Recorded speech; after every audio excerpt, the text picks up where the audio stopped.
Le cercle RH et nos invités pour parler des soft skills, des math skills. Alors, c'est pas des gros mots, ce sont des mots anglais. On va essayer de donner une définition précise à tout cela. Alors, les soft skills, on en parle beaucoup. C'est plus un métier, mais des compétences. Et le recrutement, d'ailleurs, se creuse la tête pour se dire mais comment je fais pour recruter des compétences? C'est pas uniquement un diplôme. C'est ça l'enjeu. Les math skills, c'est aussi le parcours d'une vie. C'est ce qu'on a fait dans sa vie qui permet de nourrir aussi le recrutement. Et j'allais dire, c'est plus qu'une mode. C'est vraiment dans la transformation du recrutement. Et on en parle avec des acteurs, des spécialistes de ce sujet. Ogene Mogenson, vous voyez, ça vous fait toujours sourire. Mogenson, je suis ravi de vous accueillir, vous êtes déjà venu sur notre plateau. C'est pour vous faire sourire en fait que j'ai fait ça. Ancien athlète de haut niveau en taekwondo, on va vous voir d'ailleurs en photo, le bras levé parce que vous aviez gagné ce championnat du monde. Coupe du Monde. J'avais gagné l'accès à la demi-finale de Coupe du Monde. On vous voit là, face à une athlète... J'avais vraiment donné toute mon énergie pour... Vous avez l'air à la fois très surprise dans votre regard et très étonnée de cette victoire. Parce qu'en fait, ça se passait en Allemagne, les quarts de finale, et c'est très dur de passer une athlète locale. Et à l'époque, il n'y avait pas les tableaux, donc on ne connaissait pas le score. Là, vous êtes encore un peu dans l'étonnement. J'ai eu la surprise, j'ai vu toute l'équipe de France se lever. Et là c'est une émotion énorme. Voilà, interne. C'est génial. Jérémy Lamery, merci d'être avec nous. CEO Tomorrow Theory, co-auteur. Alors, vous écrivez beaucoup par ailleurs, co-auteur le défi des soft skills, en plein cœur de notre sujet. Comment les développer au XXIe siècle chez Duno. Et puis, on ne l'a pas, mais je le signale, Métaverse et RH, qui est un petit peu le prolongement de tout ça. Merci en tout cas d'avoir répondu à notre invitation. Arnaud Camus, ravi de vous revoir. Vous êtes déjà venu nous parler d'Equicoaching et vous allez nous en reparler parce que c'est un levier essentiel de recrutement et de progression des collaborateurs au sein des entreprises. Vous êtes le fondateur. Alors, vous avez écrit un livre chez Actes Sud, si ma mémoire est bonne, un très bon livre. Et puis, vous accompagnez des collaborateurs. D'abord, rapidement, parce que j'aimerais que vous me parliez vraiment de ce que vous faites. Soft skills, c'est quoi, Ogene? C'est quoi votre définition? Des compétences comportementales. En fait, les soft skills, j'ai appris ce que c'était en les pratiquant, en fait, puisque je les ai pratiqués au sein du service commercial dans lequel j'étais. Et donc, c'est apprendre à s'adapter à son interlocuteur, apprendre à négocier, apprendre à poser les bonnes questions et aller au fond des choses. Donc, j'ai pas de définition comme nos deux invités, parce qu'en fait, il y a autant de définitions que de personnes. Que de personnalité. Je ne me lance pas. Voilà. C'est ça. C'est pour ça que c'est une question piège. Arnaud, qu'est-ce que vous en pensez de cette définition des soft skills, vous qui faites se rencontrer dans des moments d'une très forte intensité des cadres, des équipes, avec des chevaux de toute beauté? Et on est face à cet animal. Là, on la voit, la soft skills, là, concrètement. Face à un cheval, on est soi-même. On est nu, quoi. On est en transparence, quoi. Donc le cheval a la capacité de vous décoder. Et le cheval perçoit vos soft skills. Il voit très bien votre attitude. Et nous, on a la faculté, avec mes formateurs, qui sont des champions olympiques, des psychologues, des RH et des managers, on a la faculté de pouvoir, en tant qu'éleveur de chevaux depuis 30 ans, de lire le cheval. En fait, le cheval, c'est notre médiateur. Et les soft skills qu'on arrive à révéler par cette lecture, c'est bien sûr la communication, c'est la façon à laquelle vous allez gérer votre stress, c'est l'interaction que vous avez avec ces animaux qui vont vous sortir votre personnalité. Et nous, on fait prendre conscience aux gens de leurs soft skills. D'accord, donc elles se révèlent, en tout cas, elles peuvent se révéler, même parfois le cadre où le collaborateur ne se rend pas tout à fait compte de qui il est, et c'est à ce moment-là qu'il dit « Ah oui, je suis peut-être trop autoritaire ». Et validé par les équipes qui sont autour de lui. Oui, parce qu'il faut quand même préciser que souvent, le N+1, le manager, il y va, il y a toute son équipe qui le regarde. Enfin, je veux dire, là, c'est extrêmement troublant comme situation. Votre définition, Jérémy, des soft skills, vous qui en avez fait un livre? Oui, même quelques-uns. Quelques-uns. Mais sur le sujet, en fait, je résume aujourd'hui les soft skills aux compétences et capacités qui permettent de réfléchir et d'interagir de manière adaptée dans un contexte donné. Donc on retrouve bien ce qu'on disait là. Et ce qui est important pour moi, c'est qu'il n'y a pas de séparation particulière entre soft skills, hard skills et tout ça. Il faut comprendre qu'une compétence, quelle qu'elle soit, elle vise à pouvoir agir dans l'action.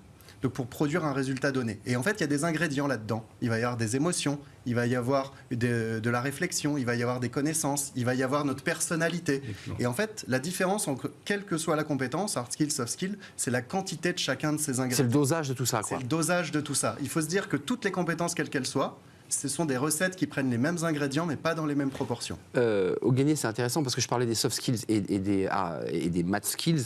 Et vous êtes à la tête d'une entreprise qui s'appelle Enego dans le recrutement. Mais quand on parle de ce sujet sur un plateau, on se dit, mais on vit une révolution incroyable. Sauf que quand on va dans la vraie vie, dans les cabinets de recrutement, en fait, on continue toujours, ou presque, à recruter avec un CV, avec un entretien, avec des choses qui sont finalement en 2D, alors que le soft skills, c'est de la 3D, en fait. Ouais.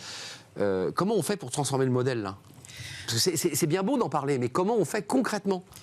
C'est une histoire de changement de mentalité, donc c'est pour ça que ça prend du temps. Ce qui est important, c'est de pouvoir tester les gens en situation. C'est beaucoup plus simple parce qu'en fait, tout le monde, quand vous avez plusieurs candidats, les hard skills sont faciles et se testent d'ailleurs. On teste le niveau technique ou on vous donne un cas pratique.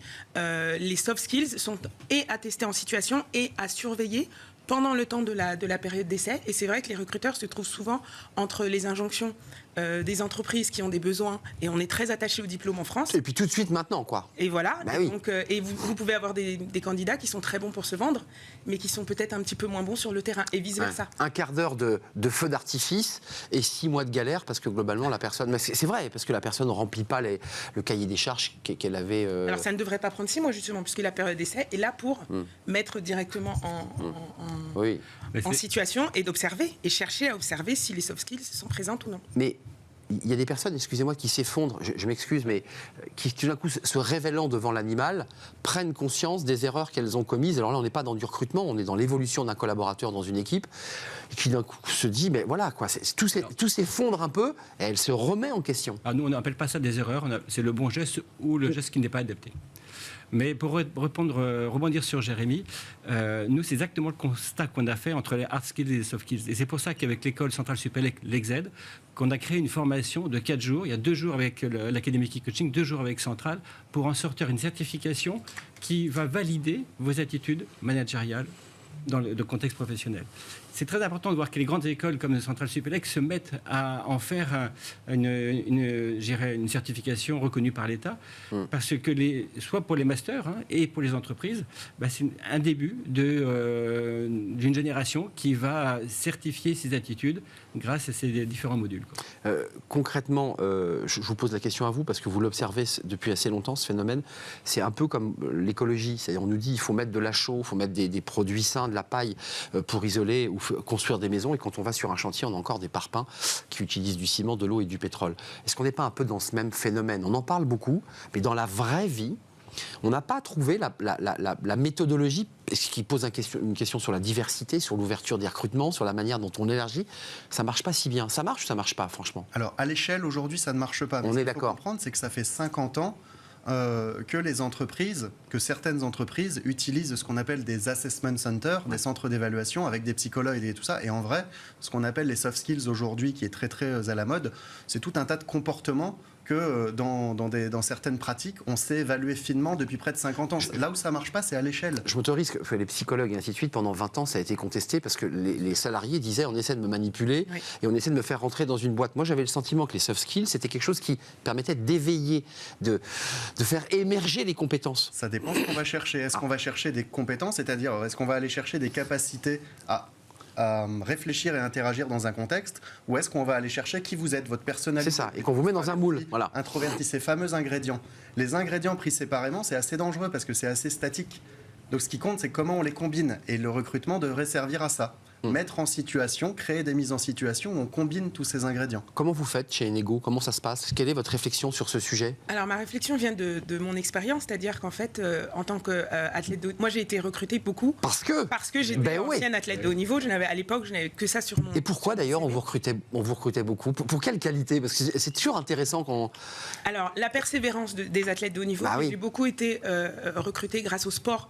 Parce que quand vous regardez le taekwondo, en tout cas à l'époque, on passait souvent au zapping parce qu'il y avait des choses un peu extraordinaires, incroyables, et certains chaos. Donc du coup, quand on sait qu'on a évolué dans cet environnement-là, où on passe son temps à réadapter sa stratégie chaque seconde que chaque seconde du combat, pendant 3 minutes, 3 fois 3 minutes, vous êtes tout le temps en train de réadapter votre stratégie, de lire ce que va faire l'adversaire, de prendre conscience de ce qui se passe entre ce que dit le coach, même si vous ne comprenez pas ce qu'il dit, quand il dit quelque chose, vous voyez dans le non-verbal de l'adversaire qu'il va se passer quelque chose. Donc, on passe son temps à travailler. Plus dur qu'un chef d'entreprise, parce que c'est les arguments du chef d'entreprise, mais là, c'est en un temps extrêmement court. Le cerveau va très très vite. Et une seconde peut tout changer. C'est pour ça qu'on se dit. Et puis, c'est lu entre les lignes sur. Et puis il y a l'abnégation. Enfin, je m'autorise, parce qu'arriver au niveau où vous êtes arrivé en sport, ça veut dire que vous avez été capable d'ingurgiter du travail incroyable. C'est ça aussi que ça raconte. Et alors, il y a deux choses, et c'est un peu paradoxal, c'est-à-dire qu'effectivement, on n'a rien sans rien, donc on travaille pendant des années, des heures par semaine pour un objectif à 2 ans ou à 4 ans. Ouais, pour 3 minutes 30. Voilà, et parfois ça se termine à 8h du matin alors que vous êtes préparé pendant 4 ans. Ça arrive, ça apprend l'humilité. L'échec, ouais. Voilà, et enfin on rebondit. Mais par contre, le problème des entreprises, c'est que parfois quand elles sélectionnent des athlètes de haut niveau, elles ont l'impression qu'ils vont être spontanément aussi motivés pour vendre les produits et les services de l'entreprise qu'il l'était. Il y a un malentendu, ouais. Et c'est là que vient le malentendu. Alors Arnaud, attendez, allez-y, parce que vous vouliez vous exprimer. C'est très intéressant. Nous, on a fait un cocktail. Notre pool de formateurs, il y a des sportifs de haut niveau, Karim Lagouac, doublement médaillé olympique, Jean-Luc Force, son coach, qui est aussi médaillé olympique. On a recruté aussi des psychologues, RH anciennes, RH dans des grands groupes internationaux, et des managers d'entreprise. Et c'est ce cocktail-là qui est capable de révéler ces soft skills. C'est là où les sportifs ont un rôle incroyable dans l'avenir. Ils ont des capacités qu'ils ont développées, qui doivent mettre au service de l'entreprise pour motiver, créer, innover au sein des équipes. Et je pense que le sport aujourd'hui est au tout début de sa croissance. Les sportifs qui sont en reconversion ou qui sont en formation ont une capacité à nous apprendre, à faire travailler les gens, à leur faire prendre conscience des bons gestes ou des gestes non adaptés en entreprise. Il faut se servir d'eux, c'est vraiment intéressant. La suite, parce que vous dites sur le plan, j'irais très macro, ça ne fonctionne pas encore, mais il y a quand même des réflexions, puisqu'on les a ensemble, et j'irais tous les acteurs pris individuellement, ils réfléchissent, accompagnent des étudiants. Qu'est-ce qu'on doit transformer pour vraiment avancer sur ces soft skills, sur l'idée, je leur dis, il y a les sportifs de haut niveau, il y a aussi les militaires de carrière, ceux qui sont passés par les forces spéciales, qui sont très très très recherchés, tous ces profils, et puis aussi toute cette jeunesse, excusez-moi, issue de la diversité, avec plein de talents, plein d'énergie, plein d'envie, et qui disent moi j'arrive pas, quoi. J'arrive pas à rencontrer l'entreprise, et pourtant j'ai envie d'y aller. Comment on fait là? Et ils ont des soft skills intéressantes. Déjà, il faut penser le cadre. Ce que tu disais, par exemple, on met un sportif de haut niveau dans une boîte et on s'étonne que ça marche pas comme ça. C'est-à-dire qu'on n'est jamais compétent dans l'absolu. Et ça, c'est important. C'est un point important. C'est la compétence. Il y a dans un contexte. Mais en fait, il y a le fait de savoir agir. Il y a le fait de vouloir agir. C'est si je sais faire quelque chose que j'ai pas envie de faire, que je le fais pas, je ne suis pas compétent. Alors que dans la pensée française, c'est on sait faire ou on sait pas faire. Et c'est assez binaire. Et le dernier, c'est le pouvoir agir. Est-ce que l'environnement que j'ai me permet d'exprimer mes capacités? Si c'est pas le cas, je peux pas être compétent. Et donc oui, c'est-à-dire qu'on doit préparer les gens à tout ça. Mais si on fait venir, par exemple, des jeunes issus de la diversité dans un milieu où les codes sont complètement différents, c'est la question. C'est aussi compliqué. C'est-à-dire qu'il faut créer l'environnement pour réussir. Et donc là, c'est excusez-moi, les mettre en confiance pour qu'ils puissent donner le meilleur d'eux-mêmes. Exactement. On est d'accord. C'est-à-dire que le cadre des personnes autour, le cadre de travail, les regards doit être ce qu'on appelle capacitant. Arnaud, le regard des autres sur ceux qui sont sur le manège et qui vont exercer ou tenter d'approcher ce cheval, puisqu'il y a quand même des exercices très précis, le regard joue un rôle important, c'est-à-dire qu'ils sont regardés par leur équipe, il y a à la fois une gêne, il ne faut pas se rater, c'est terrible. On met des règles, c'est d'abord le non-jugement et la bienveillance. Évidemment. Personne n'est à l'abri, que ce soit le DG de la boîte ou son collaborateur, d'avoir des émotions fortes qui remontent et qui le mettent de situations... Parfois il y a des larmes, il y a des moments... Il y a des moments forts qu'on sait récupérer, c'est pour ça qu'on travaille avec les psychologues. Mais aujourd'hui, je pense que les sportifs ont en eux une richesse de savoir-être et de savoir-faire que les entreprises aimeraient bien récupérer. Et c'est ce lien qui est compliqué à faire. Comment amener ces sportifs à être des formateurs de ces émotions, de ces attitudes? Je crois que le ministère des Sports travaille là-dessus et qu'il y a un grand projet à ce niveau-là. Oui, parce qu'il y a un intérêt aussi de la reconversion de nos sportifs dans des sports qui ne sont pas ni le football ni le tennis, qui sont des sports où on ne gagne pas beaucoup, mais dans lesquels il a fallu faire d'énormes efforts pour gagner la médaille, ce qui est votre histoire. Oui. On appelle ça les med skills, les mat skills. skills, c'est quoi? C'est ça, vous incarnez les mad skills finalement. J'ai apprécié d'avoir été invité pour le côté mad. Mad. Écoutez, c'est un sport de folie que vous faites aussi. Franchement. Mais alors, on ne se rend pas compte. Bah ouais. On s'en rend compte dans le regard des gens. Mais évidemment. On s'en rend compte dans les gens qui ne. Alors, les personnes c'est qui ébouriffant, n'ont pas ce vu sport. compétition acceptent de tester le taekwondo. Les personnes qui m'ont vu en compétition n'ont jamais voulu ensuite venir à un cours. Parce qu'effectivement, c'est un peu impressionnant. Bah oui. Mais on n'y pense pas. On est paramétré justement pour aller chercher, être dans un cadre bien précis et aller chercher le résultat sans penser au chaos, sinon on n'y va pas. De toute façon, quand on va sur l'aire de combat en ayant peur de perdre, en général, on perd. Et je voulais rebondir. Ça, c'est une leçon de vie d'ailleurs que vous transmettez, j'imagine, à tous ceux que vous accompagnez. Oui. Parce que si tu as déjà peur de l'échec avant même de commencer l'entretien, tu as perdu, quoi. Mais on le sent même dans le verbatim, en fait. Ouais. Il y a des gens, et c'est aussi la motivation, même la motivation, que ce soit pour les sportifs ou autres, il y a des personnes qui sont vraiment animées par le fait d'aller chercher une médaille, d'aller gagner un titre, et d'autres qui sont animées par les retombées que ça va donner.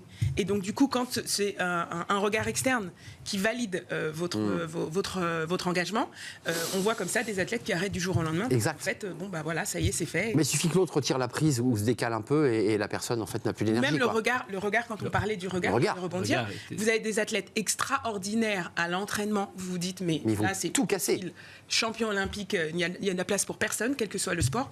Et en compétition, pas du tout. Parce que du coup, il y a trop de paramètres, il y a prise de il y a trop de conscience. Il y a la pression, la conscience du regard, les gens, c'est là où vous êtes fort. Ouais. C'est là où vous savez, vous, sportif, vous avez appris à gérer ça. Vous savez gérer votre stress.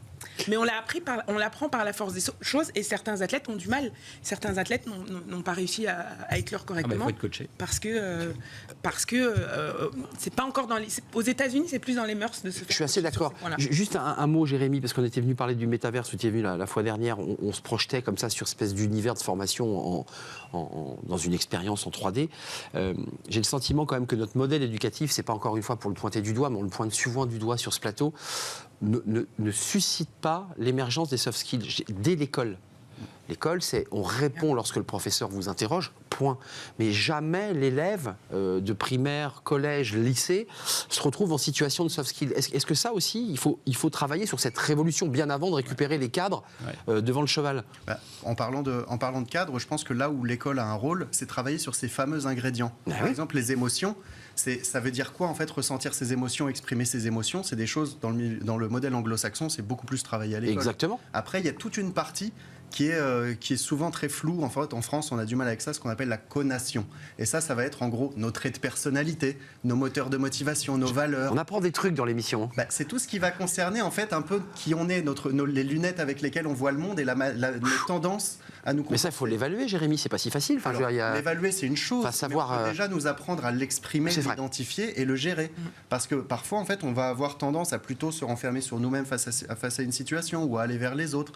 Et ça, en fait, il faut apprendre à le gérer, à le pondérer. Et en fait, avant d'apprendre des compétences, il faut déjà se comprendre soi-même, se connaître, puis ensuite comprendre les leviers qui nous permettent. Et chacun a des leviers différents.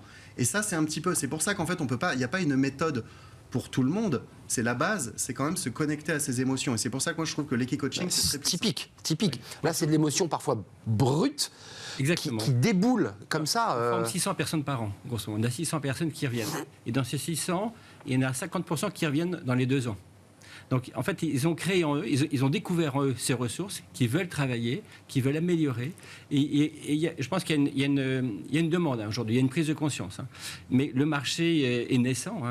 Faut-il encore avoir des formateurs de très haut niveau, de bon niveau, pour pouvoir professer d'une façon correcte et juste, et pas faire une activité de soft skills. C'est une formation, c'est quelque chose de très professionnel. Il faut être cadré. Mais vu les ministères que j'ai pu rencontrer, entre autres le ministère des Sports, je crois qu'il y a cette volonté d'aller plus loin aujourd'hui. C'est évident. Pour vous, la suite, là, parce que vous êtes aussi chef d'entreprise, en quoi tout ce que vous nous avez raconté tout à l'heure avec beaucoup d'énergie et d'émotion, parce que vous étiez en train de revivre tout ça, c'était intéressant, en quoi ça vous sert aujourd'hui comme chef d'entreprise ? Ça me sert parce qu'en fait, tous les sportifs partent d'une passion et c'est parce qu'ils ont énormément travaillé cette passion que finalement ils se retrouvent à faire des compétitions et à exceller dans une matière. Donc ça me permet de témoigner sur le fait que là on parle de taekwondo, mais j'ai fait énormément de travail annexe. On travaille son élasticité, on travaille sa condition physique avec les rugbymen, donc on est toujours derrière. On travaille plein d'éléments autour pour arriver à un résultat. Donc du coup, c'est facile de passer ce message. Comme un entrepreneur, équipes, en fait. Hein. De dire, exactement. Ah ouais. De passer, l'entrepreneur, encore, il a ce mindset, mais au niveau des équipes, d'expliquer qu'on vous demande ou on vous préconise de travailler tel ou tel point mais fait aussi ça. pour arriver à cet objectif. Tout est lié. Donc on en revient toujours à l'idée que nos métiers, quand on enferme quelqu'un dans un métier, on l'enferme. Et il faut le libérer sur ses compétences. Pas si simple. Hein. Avec Laurence Fléchy, notre psychologue, et Karim et Jean-Luc, on a créé une formation préparation mentale. On a dupliqué la préparation mentale des sportifs de haut niveau pour les salariés d'entreprise. Et c'est tout juste incroyable. On a accès, en fait, on donne accès aux salariés, au ressort et à votre énergie et à votre façon de faire pour gagner des médailles de plus haut niveau. Mais quand on regarde le contenu des formations, ce sont des choses qui nous paraissent évidentes, mais qu'on a apprises sur le terrain. Et en fait, c'est le regard des autres, des externes, des professionnels, qui nous dit « Non, mais tout le monde ne fonctionne pas comme ça ». Ta manière de fonctionner de manière automatique, pour toi c'est évident, non, ça ne l'est pas. Donc c'est quelque chose qui peut être enseigné ou transmis. Mot de la fin, Jérémy, pour se projeter un tout petit peu, pour les recruteurs qui nous regardent et qui honnêtement se creusent un peu la tête, qui aimeraient aller chercher, trouvent pas les salariés qui vont bien, trouvent pas la compétence qui va bien, qu'est-ce que vous leur dites ? En fait, ce qu'on voit, c'est quand même que c'est difficile de poser un cadre sur ce sujet des soft skills, et on a parfois des entreprises qui proposent des prestations de grande qualité, mais à l'échelle du marché, c'est dur de savoir ce qui est de qualité, ce qui l'est pas. Donc la base, c'est quand même créer un cadre. Ça veut dire quoi soft skills ? C'est quoi les soft skills ? De quoi elles sont composées ? Et là, avec l'AFNOR, en fait, je terminerai là-dessus. On est en train de créer une norme, la première norme française qui permet de définir le sujet des soft skills, approprier un terme français et définir derrière ce que ça signifie. Et le World Economic l'année prochaine. L'AFNOR et le World Economic Forum qui a commencé à définir très clairement les 10 critères des soft skills. Vous avez raison, il faut d'abord donner un cadre. C'était d'ailleurs ma première question du débat. Donnons un cadre à cette expression. Merci à vous. Les défis de soft skills, des soft skills, comment les développer au 21e siècle. Je suis resté au 20e, vous avez vu, je commençais à être vieux. Duno, Jérémy Lamry, Michel Barabel, Todd Lubar et Olivier Meyer. Je n'oublie pas le livre d'Arnaud Camus sur l'équi-coaching, Actes Sud. Lisez ce livre, c'est la 4e réédition, je crois. C'est dire que ce livre a passionné. Et puis Eugénie Morinson, ancienne athlète de haut niveau, et à la tête de Enego. Je vous vois sourire. Enego Stratégie. Oui. Merci à vous trois de nous avoir éclairés. C'est un sujet dont on va parler le plus régulièrement possible parce que je crois que c'est l'avenir finalement du recrutement. On termine avec Fenêtre sur l'emploi. On va revenir sur la difficulté de recrutement et parfois les trous dans les agendas des grandes organisations. Comment faire ? Mais une entreprise a trouvé la solution.